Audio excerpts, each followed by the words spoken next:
For our last video for this course, we're going to focus on a different kind of regression. It's a little different than linear regression, and it's probably the most commonly used type of regression in epidemiology, in my opinion, and that would be logistic regression. And the commands will look very similar to linear regression, but it's important to remember in logistic regression, the outcome generally is binary, yes or no. There's a few different versions of logistic regression where you might have multiple outcomes beyond just a binary, but we're only going to focus on the binary yes-no outcome, and that's generally dead or not dead, diseased or not diseased, reporting vomiting or not reporting vomiting, got the foodborne disease or did not get the foodborne disease in the outbreak. So we're going to focus on the binary outcomes, and we're going to do this here in the next 14 minutes or less. So again, you might put data into Stata as yes, no for your potential outcomes. However, logistic regression can also have as your X variables, as your predictors, you can use continuous data. If you wanted to take a class on logistic regression, you may learn a little bit more about things you need to check on that continuous data. But your outcome definitely needs to be coded as yes, no. So like vomiting or not. So you've got your data in Stata. We're going to go back to our example in Kenya where we might be interested in the drinking water that some folks have, where they may not be connected to a public system or not. So we've got a lot of data from back then. On about 900 or 850 or so people. So you may want to compare the frequency of like diarrhea, yes or no, diarrhea, among those with and without publicly treated water, or the frequency of something more serious like vomiting among those with and without publicly treated water. We've done this before where we used the tab command and you got the frequency of those with public treatment here. You also have the frequency of vomiting or not. But before we were doing like chi-square testing. We're going to do logistic regression now. And in general, in order to do logistic regression, you need to follow what's generally called the rule of tens. So if we have 50 people with our outcome of interest, then we're allowed to have 50 divided by 10, or 5 potential predictors. Some people will include the outcome variable as one of them, but others do not. But generally you're allowed 4 to 5 predictor variables maximum. You don't need to use 4 or 5, you can use less. So something that has 100 outcome, 100 people with vomiting would be allowed up to like 10. If you only had 10 sick people, you're only allowed 1 predictor.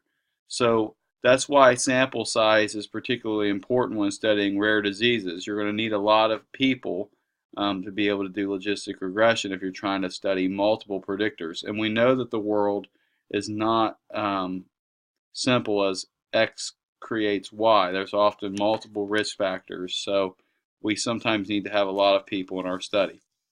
So we could create a 2x2 table. From the tab command here, it's got it in the wrong order for our usual 2x2 table that you might do an odds ratio for in epidemiology by hand, where the D and D bar, diseased would be over here and non-diseased would be over here. But here's the kind of the outlook from tab.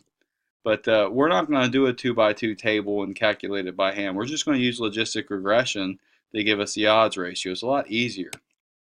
So to do it, to get the odds ratio, we just type in the command logistic, then our outcome, which is vomiting, and then our exposure, which in this case is public treatment.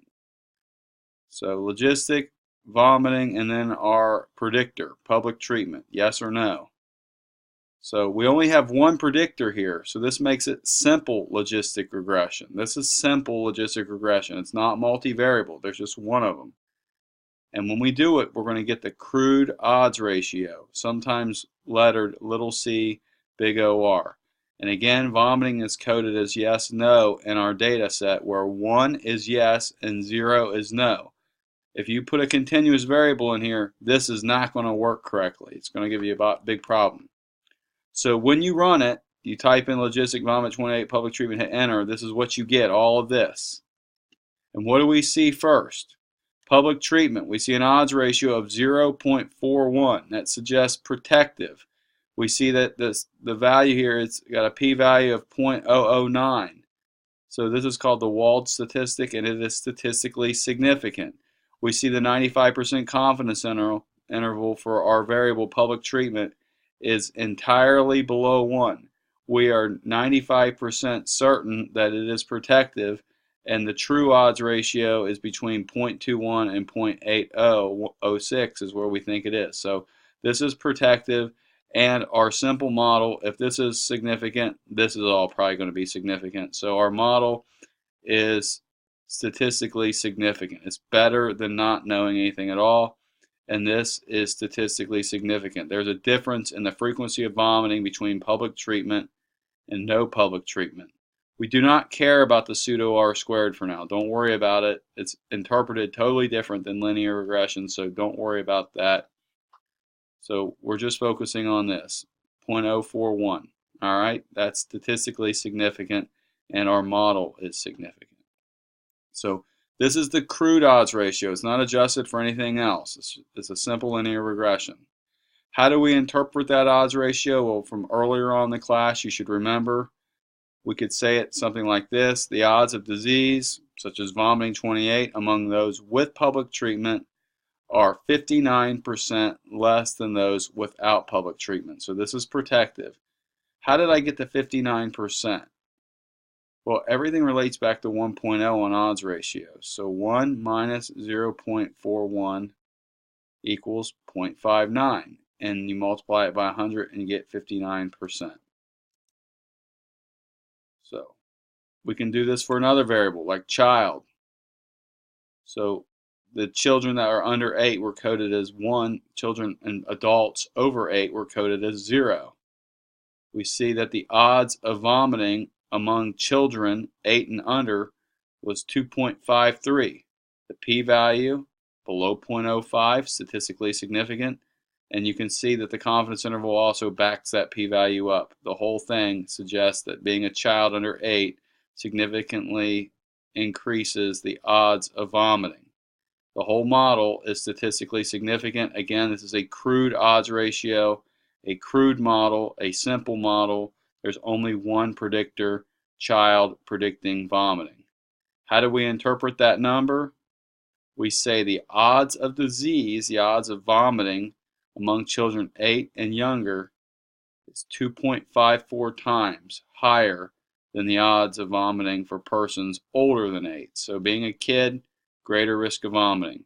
If you want to put it in a percentage, we subtract again from 1. So 2.54 minus 1 is 1.54 times 100 is 154%. So you can say the odds of vomiting among children 8 or younger are 154% higher than the odds of vomiting for persons older than 8. So being a kid increased the risk of vomiting by 154%, or increased the odds by 154%. We can plug in continuous variables. Sometimes they'll be, like E. coli was continuous. You can't have the outcome, the first term, be continuous, but you can have a mixture of continuous and binary variables in your predictors. E. coli was a continuous variable, but you see, though, it just was not statistically significant in this study. The whole model here is statistically significant. The whole thing is significant, but that's probably because of these two variables here, being a child and public treatment. They call these adjusted odds ratios. All of these are adjusted odds ratios because they take into account the various factors here. Now, we probably would drop this E. coli value because it's not statistically significant. It's not even close. So we'd probably drop it. And after we drop it, we might also see, do we have a good model or not? So we do two types of tests usually, and we assess how good our model is at properly coding, predicting the sick and the not sick. They call this model discrimination. It looks at sensitivity and specificity. simple command LROC, and then we also look to see how well our modeled values actually fit the true values that we observed. So let's drop the E. coli term and have a multivariable logistic regression model. It's multivariable because we've got our outcome, but we have two predictors. So one predictor is simple. We've got two, so this is multivariable. Child increases the odds by 140%. Public treatment increases or decreases the odds of disease by about 54%. Both these terms are significant. The whole model is significant. Now, after we do this command and it gives us this output, we can type in LROC. This is the area under the ROC curve. It's 0.63. It'll give you a graph when you type that in and hit enter. It'll pop this thing up right here. It compares the sensitivity, our ability to detect the people who are truly sick, and then it also looks at the specificity, our ability to make sure that the people that are truly sick are the ones we're getting and we're not capturing too many people who aren't sick. I'm not going to go too much detail on sensitivity and specificity when we'll have the time. But in general, with these commands, we want perfect sensitivity and perfect specificity. And you'd want this to go straight up and over. That would be everything is predicted perfectly. That never happens. But in epi studies, generally speaking, Stan Lemeshaw, who wrote the book on applied logistic regression, says that under 70% is poor or unacceptable. Over 70% is acceptable, with this being about fair, this being pretty good. If this is like 0.8 to 0.85, you start getting up to like 0.9, 0.95. These are excellent and or even outstanding. So this particular model here, although it's statistically significant, it is a little weak with regards to its model discrimination, because it's only, I would say, just crude terms, accurate at predicting about 64% of the vomiting. So it's not as good as we would like it to be. We may also be interested, or we should be interested, in making sure that our model actually fits.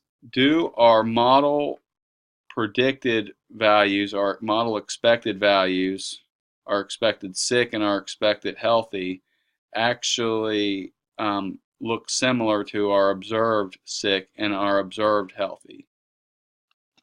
So the goodness of fit test, the Lemeshaw goodness of fit test, is just LFIT, group 10 table. And if it can only make 4 groups, it'll only make 4 instead of 10.